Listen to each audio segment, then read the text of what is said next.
We're going to go live now to Rafah crossing.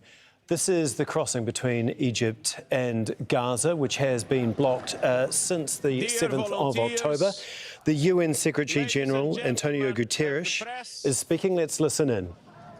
It is impossible to be here and not to feel a broken heart. We are witnessing a paradox. Behind these walls, we have 2 million people that is suffering enormously, that has no water, no food, no medicine, no fuel, that is under fire, that needs everything to survive. On this side, we have seen so many trucks loaded with water, with fuel, with medicines, with food. Exactly the same thing that are needed on this side of the wall. So these trucks are not just trucks.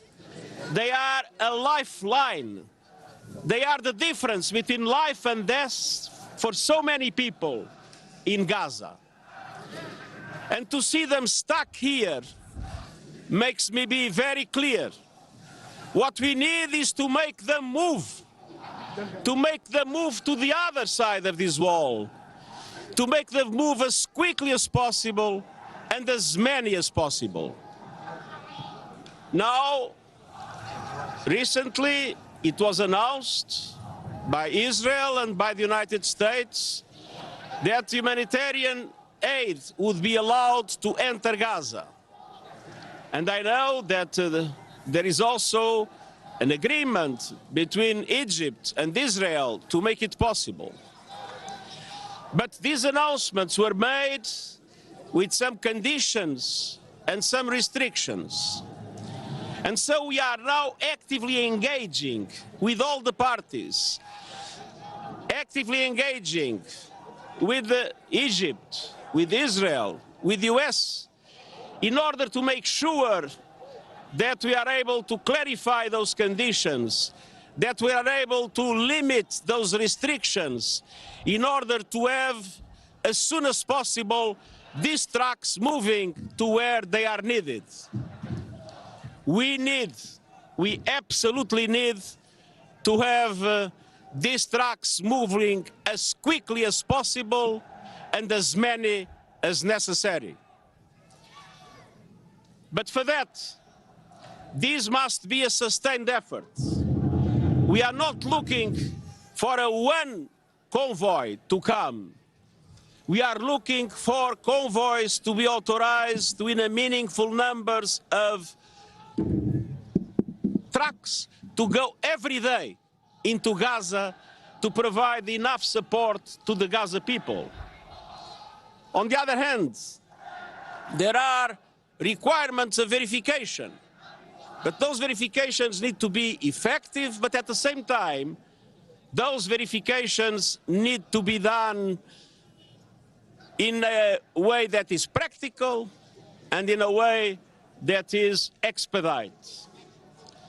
On the other hand, we are not in a no man's land. We are in the land of a sovereign country, Egypt. And it's essential to recognize the role of the Egyptian institutions, and namely of the Egyptian Red Crescent.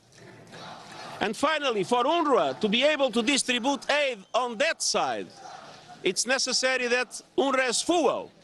And so we need to have the guarantee that there will be enough fuel on the other side to distribute aid to the people in need. So it is very clear that it is absolutely essential to solve these problems quickly, and I'm hopeful they will be solved quickly, to make sure that there is massive support, humanitarian support, to the people of Gaza. Unfortunately, this is not a normal humanitarian operation.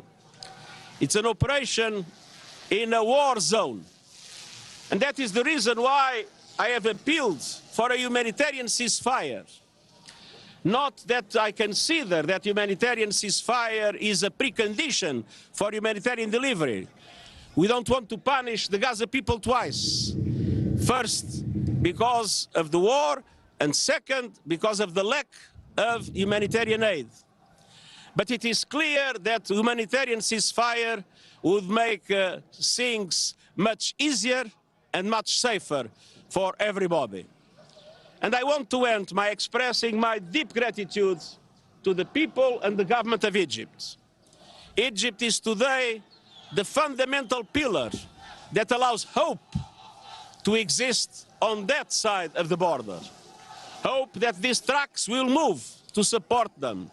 Hope that the food aid and the medicines I've seen in a train, in a plane that has landed, will also go to the people that needs it. Hope that there will be a future, and hope that one day there will be peace with a two-state solution, with Palestinians and Israelis living in peace in two states, one side by the other. Thank you very much. Thank you very much.